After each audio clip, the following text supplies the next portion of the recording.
continue our study of Swami Vivekananda's Shiva Stotram, which we chant here on Monday mornings. And let's start with our opening prayer. Om Sahana Bhavatu Sahanau Bhunaktu Sahaviryam Karavavahai Tejasvinavadhitam astu ma vidvishavahai. Om Shanti Shanti Shanti. Om. May we be protected together. May we be nourished together. May we gain strength together. May what we learn shine forth in our lives. May we not find fault with one another. Om, peace, peace, peace. So let us see that how what we study may actually manifest in our lives, that it's not just a theory or intellectual knowledge. I love that part of this prayer. So we actually last time, it was a few weeks ago, we did the first 3 verses of this hymn. But since many of you weren't there for that class, probably we should do a quick review. This hymn was written to Shiva, probably at the time that Swamiji was composing Sanskrit hymns, which would have been in 1898 at just before the brothers moved into the Belur Mutt at the so-called Nilambar Babu's garden house. There was one Nilambar Babu, Mukherjee I think he was, and he rented his garden house to the brothers, and they lived there for quite some time, a few months. Holy Mother had also stayed in that house before. And Swamiji wrote, he would speak in Sanskrit with his disciple. He composed a number of hymns, and this must have been one of them, though we don't know, at least I don't have information right now about exactly when it was composed. But a remarkable thing about this hymn is that it comes back to love, as Vivekananda always does, because when we think of Shiva, at least when I think of Shiva, in the context of our lineage, we think first of, well, Shiva is the inactive absolute lying prostrate under the feet of Mother Kali, who is the Shakti, who is manifesting this universe. So that's the first image I get of Shiva. And of course the Shivaratri, there's the main image of Shiva is a formless stone, a Shiva lingam, which is bathed. It was an extremely austere worship where we keep awake all night, and there's not much fanfare to it. It's just keeping awake and fasting and doing 4 rounds of worship in the 4 quarters of the night. So this austerity of self-restraint. And Shiva is traditionally conceived of as the destroyer, as the one who brings to a close this cosmic dance. And yet, here we find that this other aspect of Shiva, which is easy to please. He's Ashutosha. He's very easy to please, and just offering him a few leaves and some water, and he's pleased. And he's the one who grants liberation. And of course, in the Hindu tradition, whichever aspect of the divine is being approached is seen as the all, as the creator, as the preserver, and as the destroyer. Even though there's the traditional bifurcation of duties to Brahma, Vishnu, and Shiva. But generally, the devotees of Shiva will say, well, Lord, you are everything. And the devotees of Vishnu will say, Lord, you are everything. And everybody ignores Brahma. So,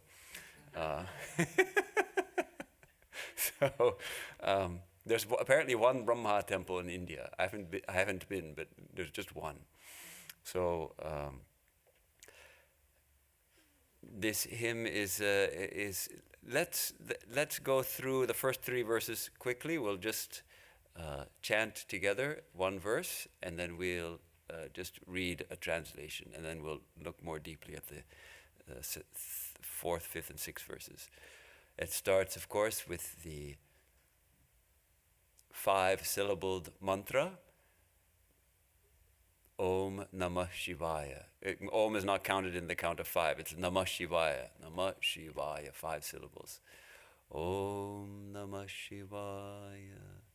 Nikhila Bhuvana Janma Sthema Bhanga Praruha Akalita Mahimanaha Kalpitaya Tratasmin Suvimala Gaganabhi Isha Samstepya Nishe Mama Bhavatu Bhavesmin Bhasuro Bhavabandha Mama Bhavatu Bhavesmin Bhasuro Bhavabandha.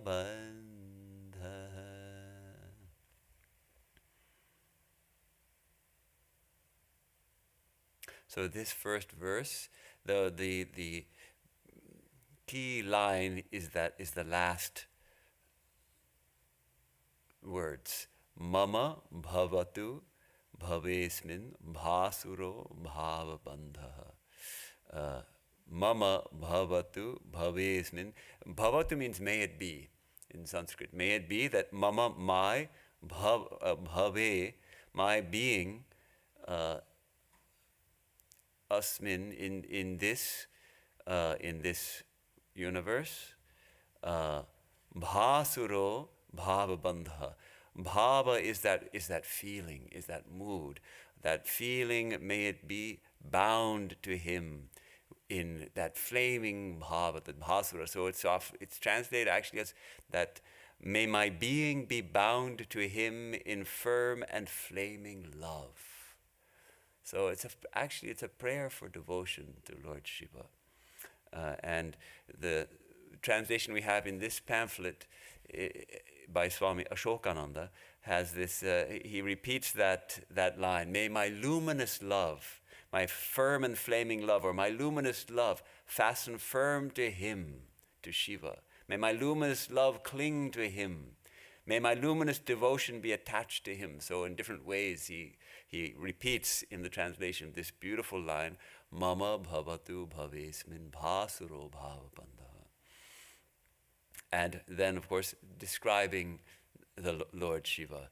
That, and I'll read the translation I have here. In whom are assumed innumerable glories, springing forth with the creation, sustenance, and destruction of the cosmos, who is utterly pure as the unclouded sky, established in lordship of all, yet utterly beyond all lordship. May my being be bound to him in firm and flaming love.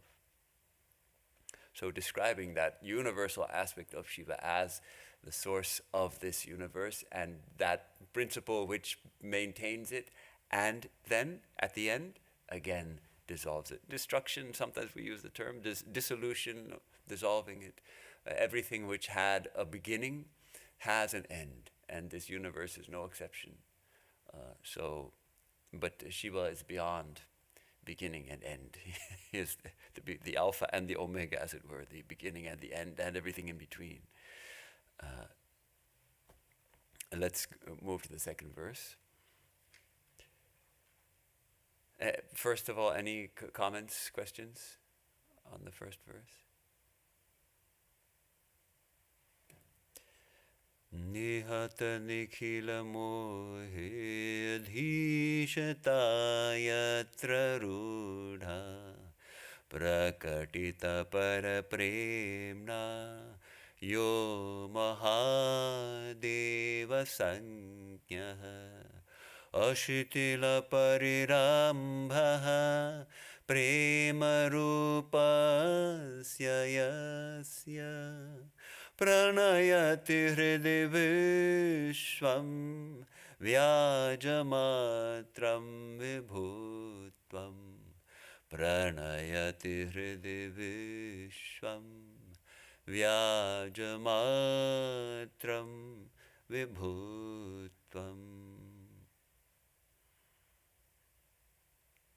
Okay, so this verse is the verse where he describes Shiva himself as love.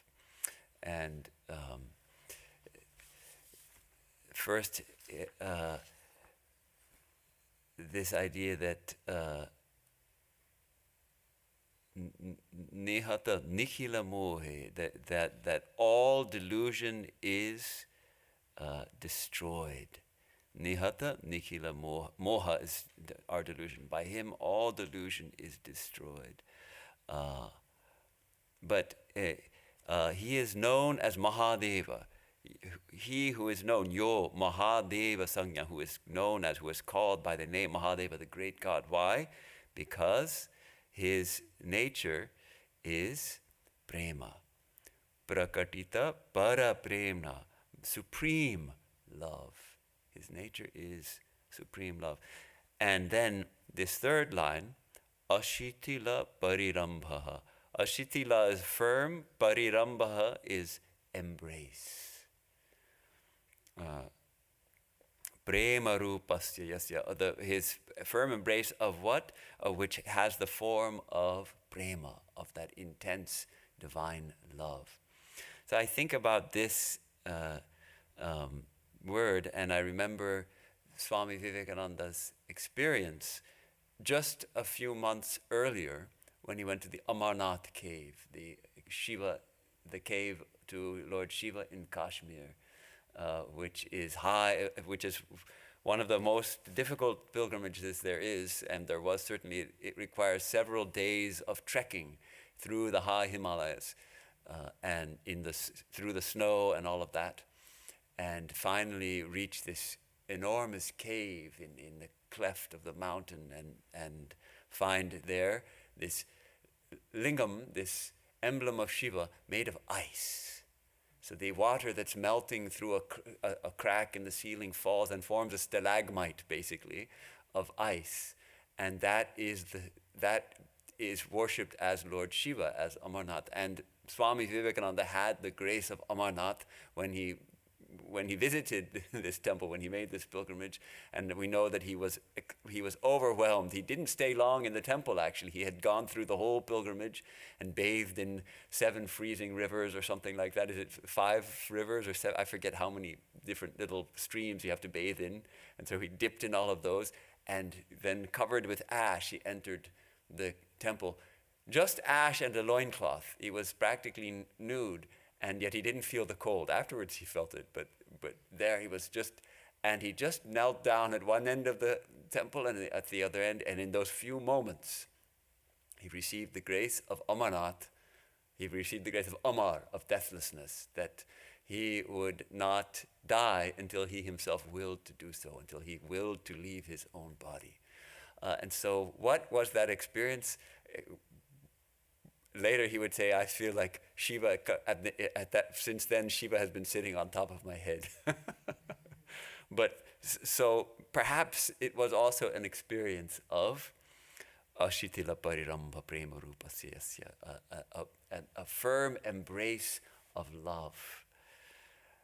So that inspires me with this line, this embrace of love of Shiva. Because the Lord is our own, in whichever form or manifestation or way we like to think of God, we like to think of the divine responds.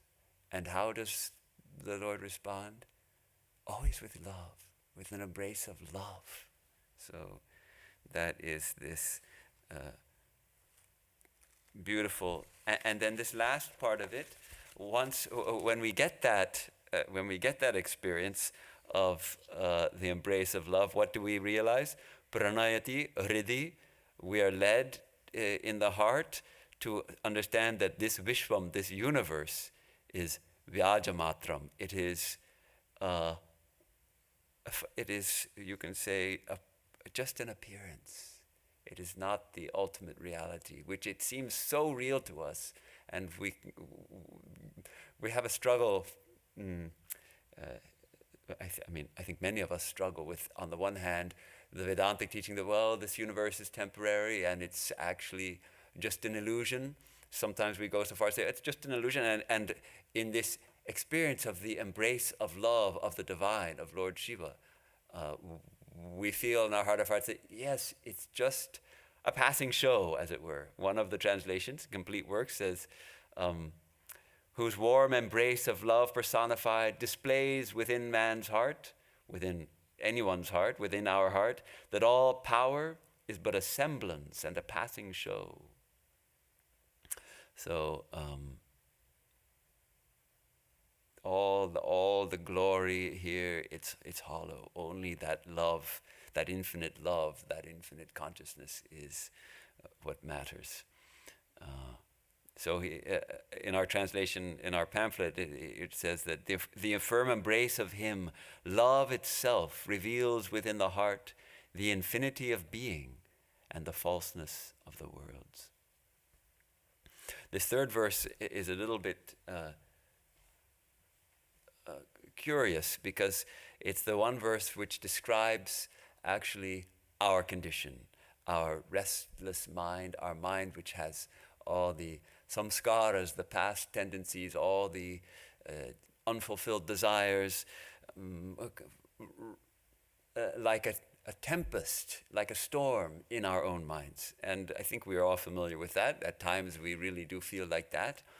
And yet he closes the verse with this sense that I salute that mind, that restless mind, which is now centered in Shiva. And let's chant it.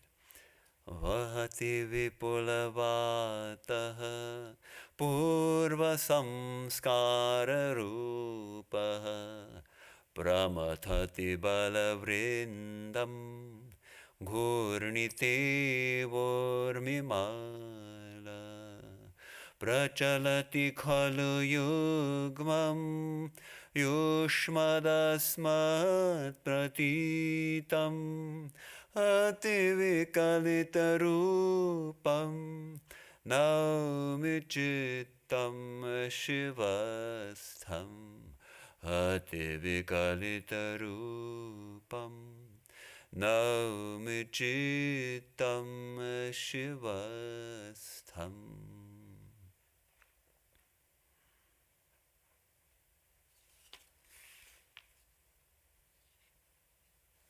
So let me read I'll read a couple of translations of this verse. I salute mind, which has its support in Shiva, but has lost its pristine perfection and assumed misshapen forms.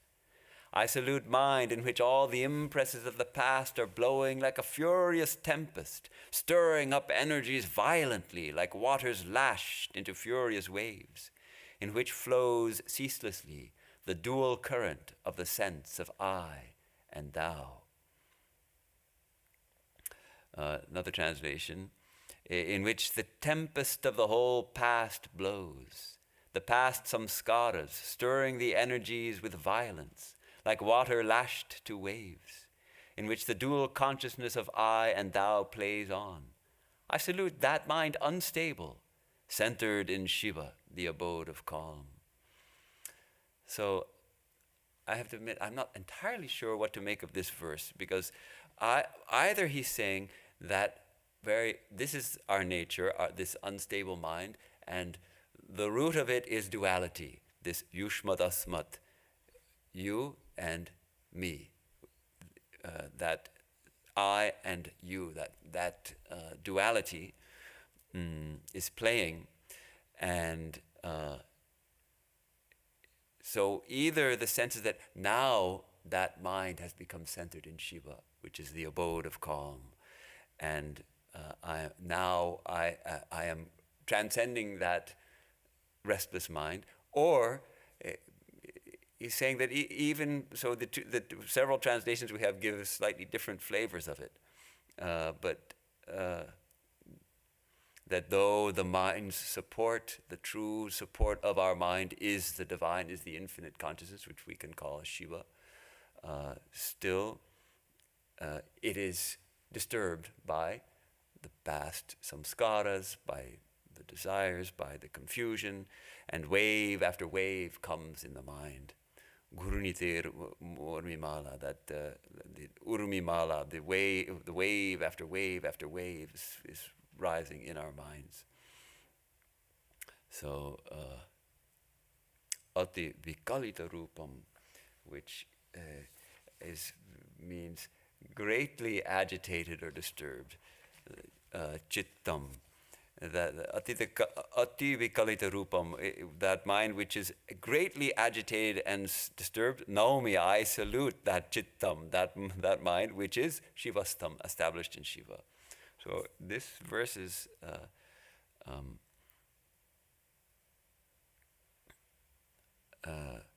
interestingly how the one translator deals with this is ties it to the second verse by saying that that all power is but a semblance and a passing show, in which the tempest of the whole past blows. So the idea that it's that passing show that of the second verse, that's Vyajamatram, that's just a semblance and a passing show. This Vishwam, this universe, is a passing show, and in that passing show, all these samskaras, all these waves rise and fall and rise and fall and rise and fall. So that may be a nice way of connecting the two verses.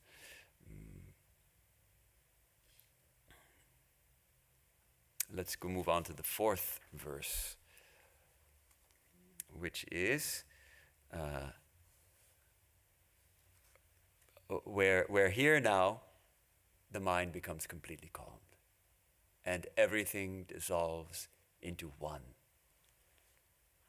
Janaka janita bhavo vrittaya samskritascha aganana bahurupo yatra eko yathartha shamita vikritivati yatra nam tarbahishcha tamaharamide chitta vrittir nirodham tamaharamide chitta vrittir nirodham. Okay, now this is beautiful. This last line has also an expression of this aha, this ahaha. That's and as we would say in any language, ahaha. It's a kind of expression of what? Of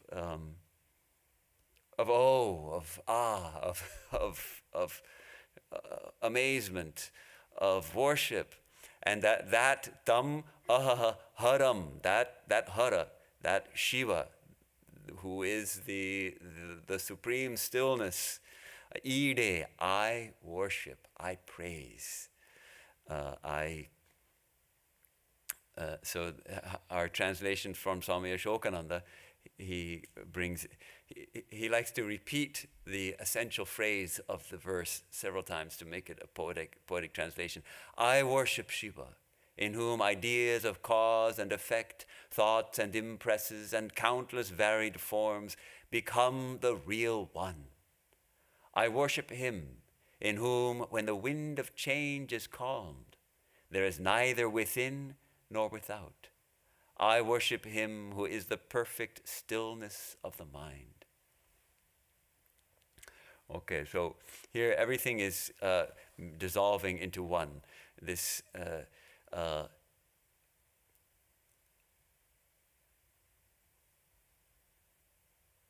aganana bahurupo yatra eko yathartaha. Aganana, countless bahu and many forms in Shiva, yatra there, they become ekaha. Ekaha means one. That first line, the second line rather, aganana bahurupo yatra eko yathartaha. Let me just look at my notes for a moment.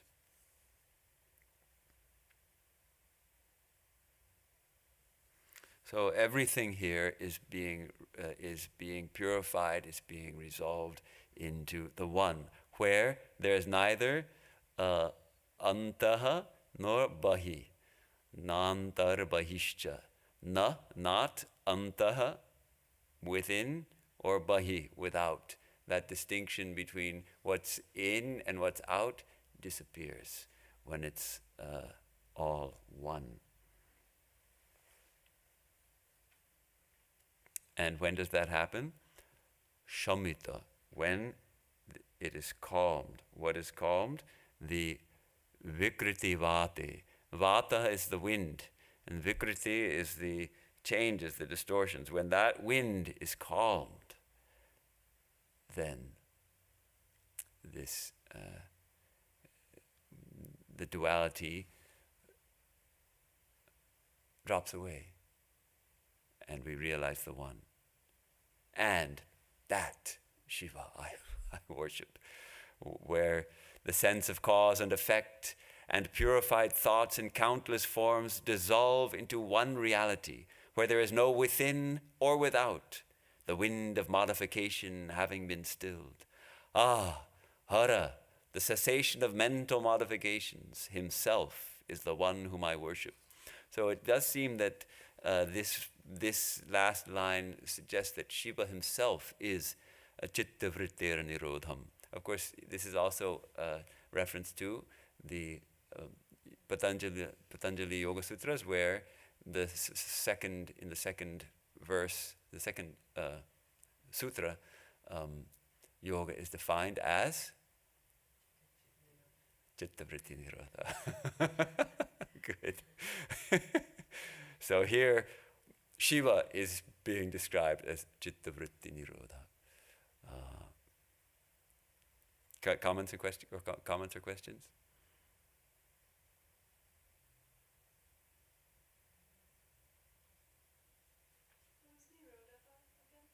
Nirodha, that means that perfect restraint.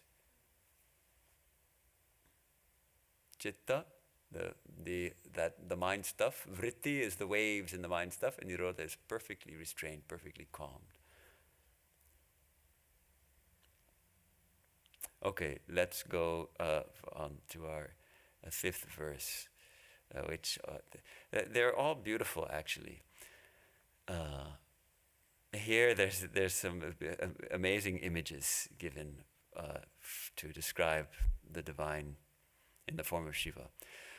Galita timira malaha shubhrati jaf prakasha dhavala kamala shobha jnana punjataha saha yam jana hridigamyaha nishkalandhyayamanaha pranatamavatu mamsa manaso rajahamsa pranatam avatu mamsa manaso rajahamsa. All right, so here Shiva is being described as light, as pure light. Galita timiramalaha, that mass, that endless darkness is Galita, has gone away, has melted away, as it were. And Shubhra Teja Prakashaha, this pure, radiant light is shining. Shubhra Teja Prakashaha, pure, as it were, pure, radiant light. Uh, and giving us the image of a white lotus. Beautiful white lotus, which is one of the purest flowers we can conceive of, perhaps opened. And the lotus, as I've often remind us of how a lotus is a beautiful illustration of our own being, actually. Because when it's closed, it's not ugly exactly, but there's nothing too special about it. It's a kind of a thing. It's got a bud, a lotus bud. It's shaped something like this, and it grows on the long stalk over the water. And of course, the leaves have a special quality of not getting wet. They are hydrophobic, as it were. I don't know if it's covered probably with microscopic hairs, which the surface tension of the water is unable to break those hairs or something, and so a drop of water will immediately roll off of a lotus leaf. So that example is often used in different ways. Sometimes that our life is like a drop of water on a lotus leaf. It's so brief, it's like just a short flash and the drop falls off. Or sometimes we say, let us be like a lotus leaf, untouched by the water of the world. We're in the water, but we're untouched by it, we're unaffected by it. And on the underside of a lotus leaf is a shape like an eye. So when they say that lotus-eyed, actually, I thought it referred just to the lotus is beautiful, and so the eyes are beautiful like a lotus. But actually, on the underside, if you look on the underside of a lotus leaf, there's a kind of dark shape which is like an eye on the leaf itself. You have to see it to once you've seen it, then you know. I didn't know. And one of our Swamis, Swami Ishtananda, actually, we had lotus growing somewhere, I think, and he showed us, see, the lotus-eyed actually refers to this image which appears on the underside of a lotus leaf. But so this lotus, when it's closed, there's nothing too special about it. But when the sun rises and the lotus opens, how beautiful. And a fragrance comes, and it's just a glorious manifestation that was in there. It was always in there, but the lotus was closed. So like that, the lotus of our heart has to open. The lotus of our heart may be closed, and in spiritual life, the whole aim is to open that lotus. And all the glory, all the beauty, the divinity is here. It's right here. It's our true nature. But right now, it's not manifesting. So when this lotus opens, it manifests. So similar, when the lotus of our heart opens, we realize the divine. We feel the presence of the divine. We realize our own divinity as it opens more and more.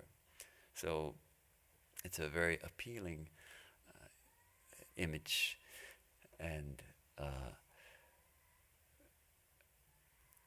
so Galita Timira Malaha Dhavala Kamala Shobha, beautiful like the white lotus. Kamala is one of the words for lotus.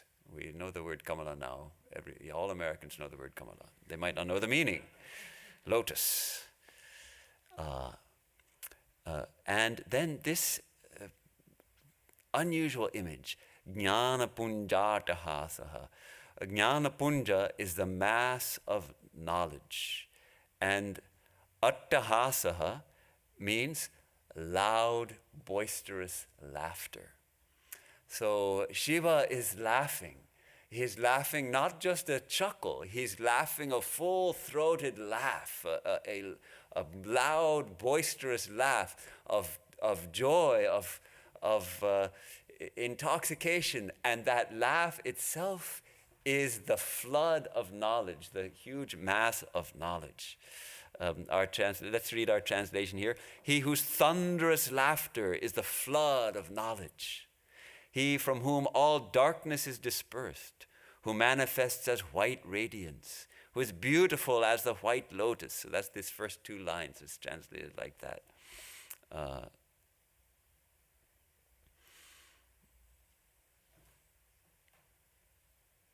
It's a beautiful image of God laughing, no? And even Swami Vivekananda was heard once by one of the disciples in America. He's laughing in the other room. He's laughing, and was it Ellen Waldo, or does anyone else remember the story? And she was asking, what's happened? What's so funny, Swamiji? He said, "Oh, God is so funny." Sometimes God is so funny. So God apparently also has a sense of humor. And yet, that when Shiva laughs, that releases the flood of knowledge. What is that knowledge? The knowledge of who we are. That's the highest knowledge, is the knowledge of reality, that we are one with Shiva. And that is what arises when we realize that. We laugh. Because all this time we were thinking, oh, I am this poor guy, I'm this poor girl who's caught in this body, and I have so many problems, and I have all these limitations. And then suddenly we realize, oh, I was wrong. I wasn't that. And so it's a matter of joy and even of humor when we see, oh, does it ever happen? When you realize something, you realize, oh my God, I was mistaken all along about that. And if we have a little maturity, we'll laugh at ourselves. We'll laugh that, oh, I was so wrong about that all this time. How silly of me. So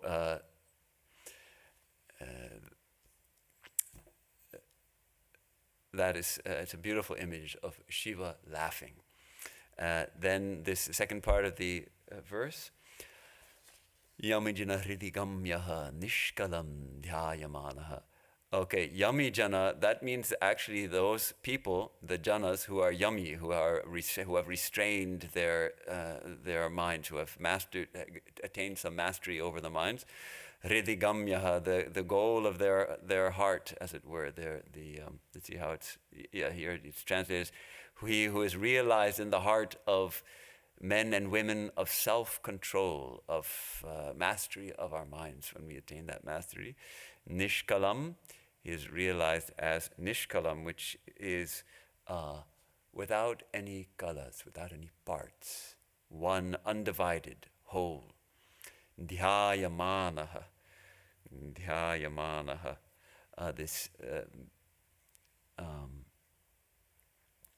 I see this translation attaches nishkalam, the undivided, to the meditation. Dhyayamanaha, that meditation is nishkalam, is undivided.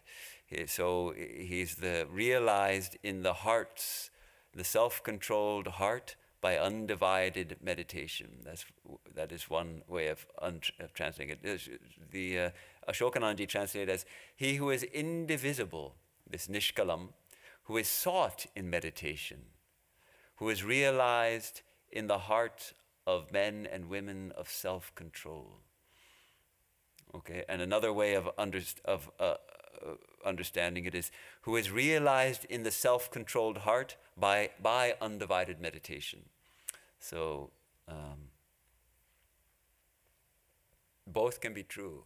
That's the beauty of a poem like this.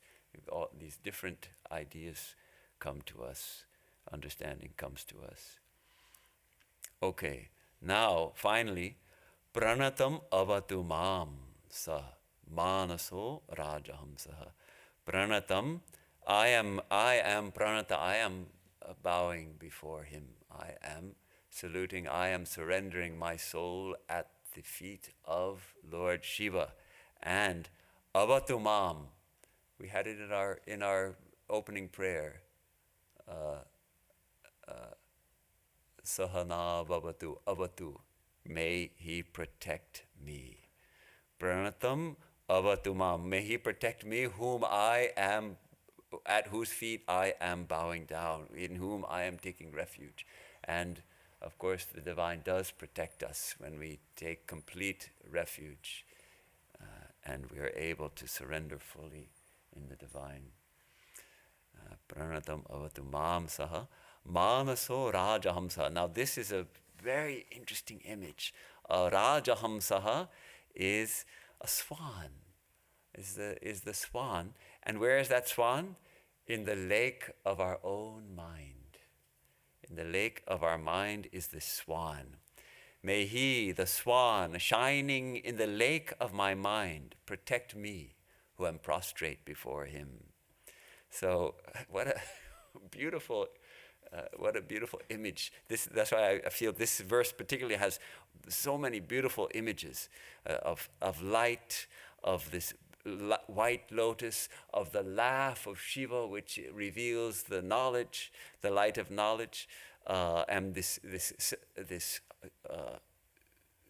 meditating heart, and then this swan, Rajahamsa, who is the swan of our mind. In our pamphlet, the translation is, may he, that lordly swan of my mind, protect me. May he protect me who am bowing before him. So that's the 5th verse. Questions, comments?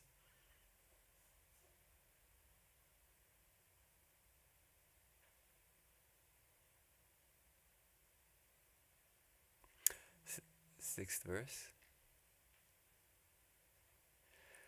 Durita dalana daksham dakshajadatta dosham kalita kalikalankam kamrakalakantam parahita karanaya pranavicheda sutkam natanayana niyuktam nilakantham namamaha natanayana niyuktam nilakantham namamaha natanayana niyuktam nilakantham namamaha.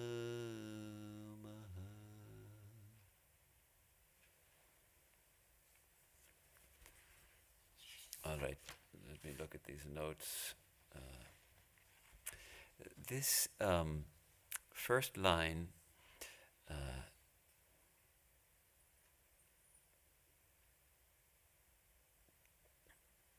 of course, the first part is he who durita, the bad, the wickedness, our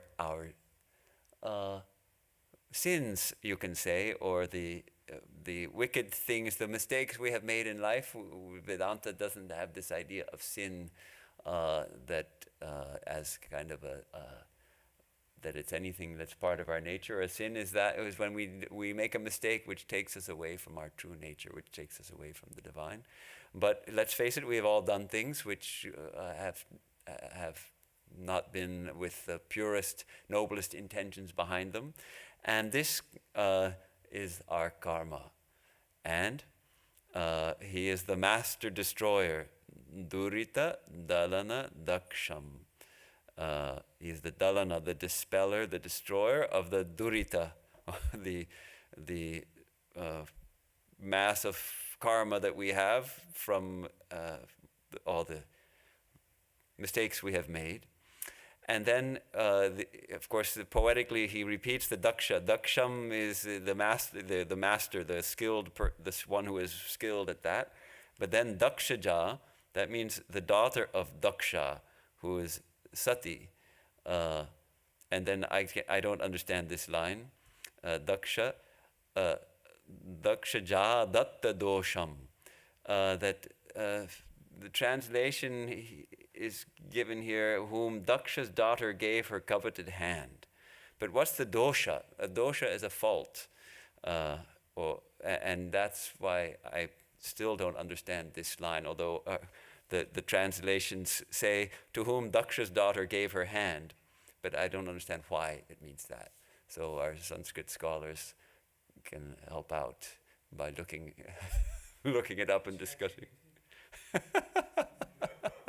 ChatGPT it does have some ability to do Sanskrit, but it's flawed. It's not that good yet. But it knows too much. In fact, all the gurus would be really unhappy by knowing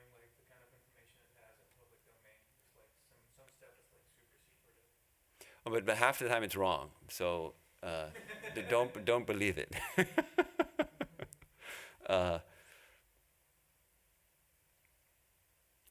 All right. So this is, but of course, this is for the poetic side. Durita dalana daksham dakshaja adatta dosham. It's very poetic. And kalita kalika lankam. Kali means this yuga that we're in, the Kali yuga, the yuga of where. Also the demon, the Kali demon, right? Well, how the name, I don't know all the details about the name. Is there a demon called Kali, and that's why it's called the Kali Yuga? Give you a bit of brief, considering I know a lot, that was sarcasm. But never mind. So it's basically like there was supposed to be like a man who lit plants, and he like gained a lot of knowledge of the Vedas and Tantra and Agor and everything like that.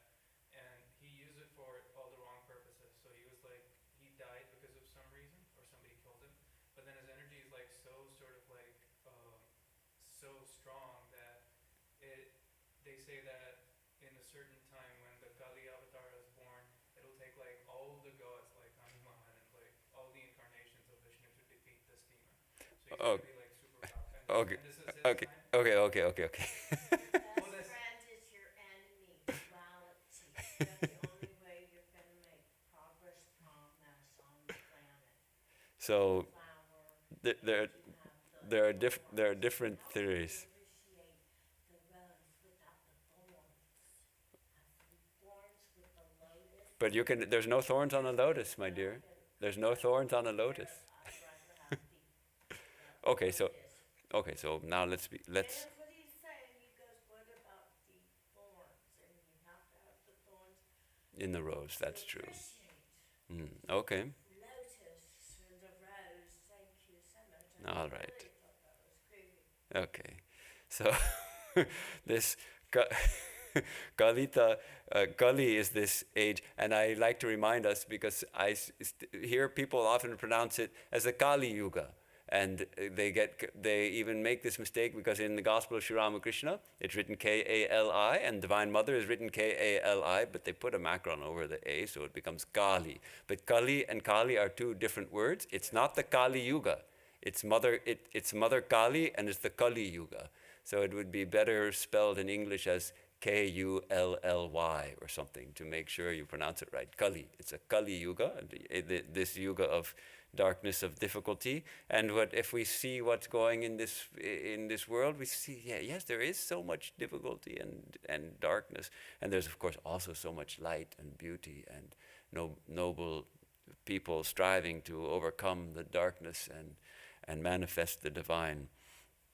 But both sides. So here is the Kali, the one who destroys this Kalita, Kalika Lankam, the stain of Kali, and Kamra Kahlara Kantam. Kamra Kahlara Kantam. Here again, he's coming back to the same image here. It's a lily. A kamra is the beautiful. Kahlara is a white lily. And Kantam is, you can say also that beautiful, that lovely, like a beautiful water lily. And then the last two lines, he's remembering the perfect unselfishness of the divine. Also as an ideal for us, but he remembers that Shiva, the myth, of course, is that at a certain point, the gods and the demons decided to churn the ocean of nectar, the primordial ocean, and get all the good things that come out of there. But before the good things came out, the poison came out, and it was going to kill everybody and everything. And so what did Shiva do? He sacrificed himself, and he drank the poison. And that is why he is Nilakantha. That is why he has the blue throat, because he held the poison right here in his throat and he didn't take it all the way down, so he didn't die. And so he is always para hita karanaya, for the sake of para, others, hita, doing good. For the sake of doing good to others, he is always prana vicheda sutkam. He's always ready to sacrifice his prana, his own life. He's ready to give his life for the good of others. And then this is a beautiful line. Natanaya naniyuktam nilakantham namamaha. The whole line is natanayana niyuktam nilakantham namamaha. Nayana is the eyes, and niyuktam is fixed. His eyes are always fixed on the nata, those who are saluting him, who are his devotees. His eyes are always seeing us, his children. Whether we know it or not, whether we see it or not, the Lord Shiva's eyes are fixed on us. And so, Natanayana niyuktam nilakantham, the blue-throated one, namamaha, we salute, we bow to him. Let's read a couple of the translations.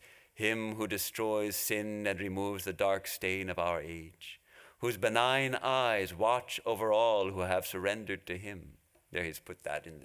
He's put that line near the beginning. Whose benign eyes watch over all who have surrendered to him, who joyously sacrifices himself for the good of others, whose throat is blue from drinking the poison intended for others.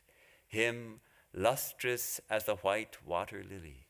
Him I salute. Ashokanaji just avoids the question of Daksha's daughter. He just emits that. So, comments, questions?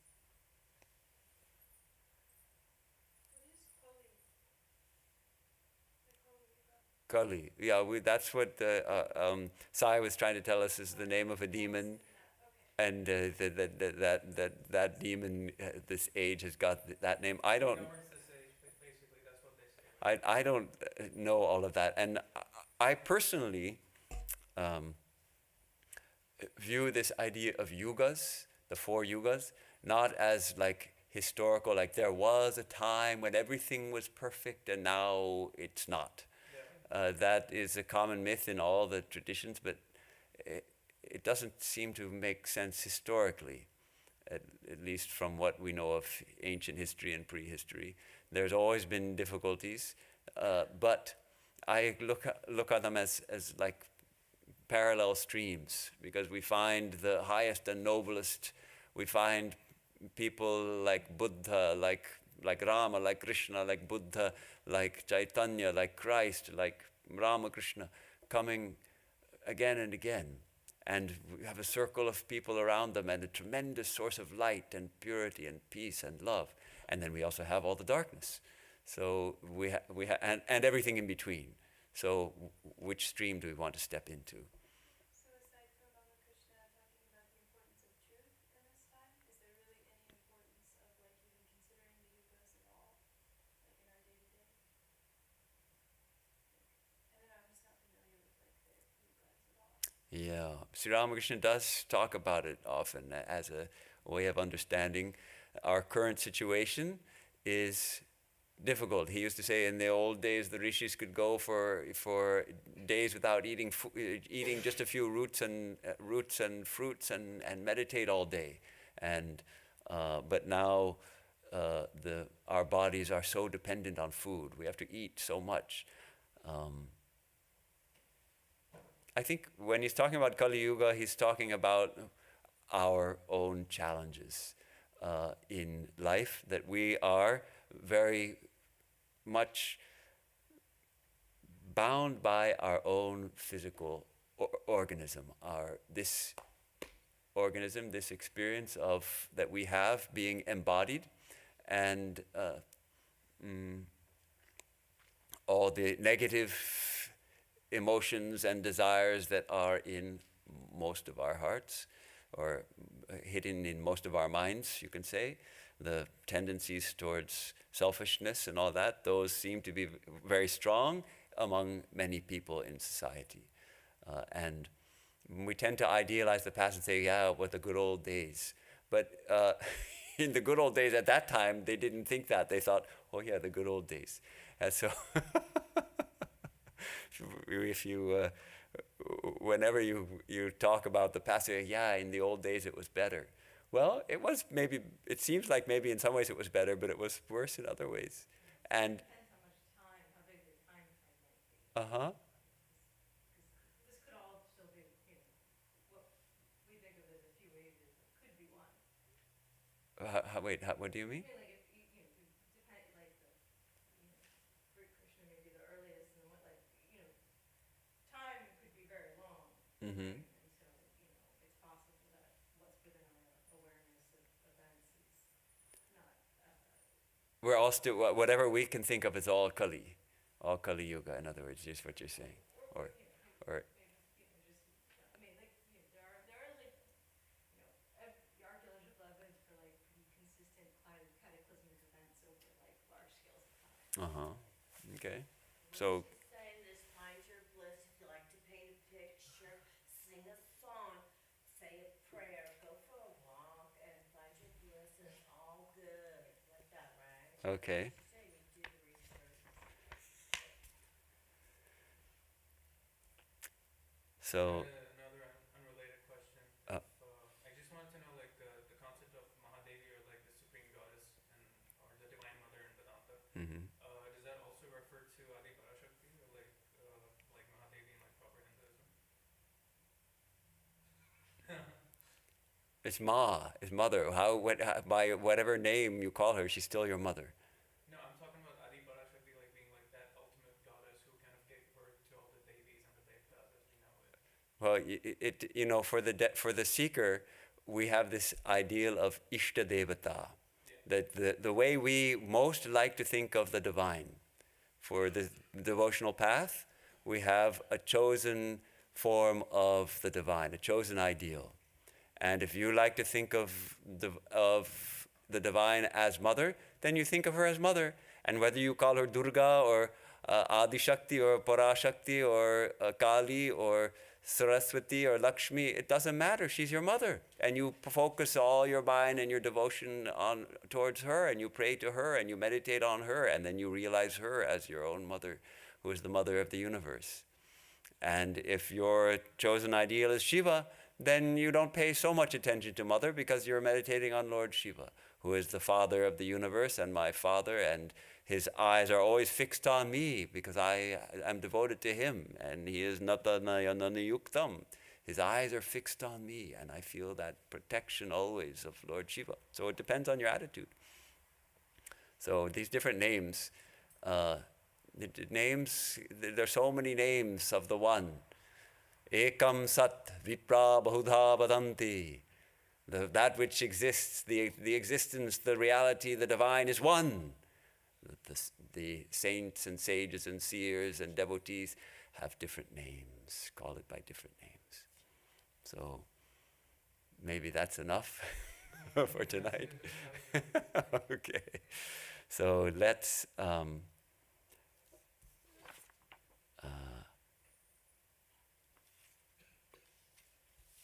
what's the right closing prayer? I don't know. This itself was a prayer.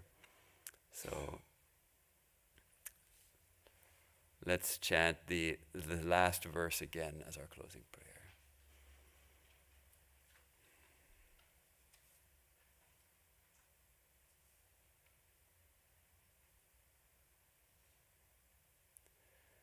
Durita dalana daksham dakshajadatta dosham kalita kalikalankam kamrakalakantam parahita karanaya Pranavicheda sutkam Natanayana niyuktam Nilakantham namamaha Natanayana niyuktam Nilakantham namamaha. Om Shanti Shanti Shanti.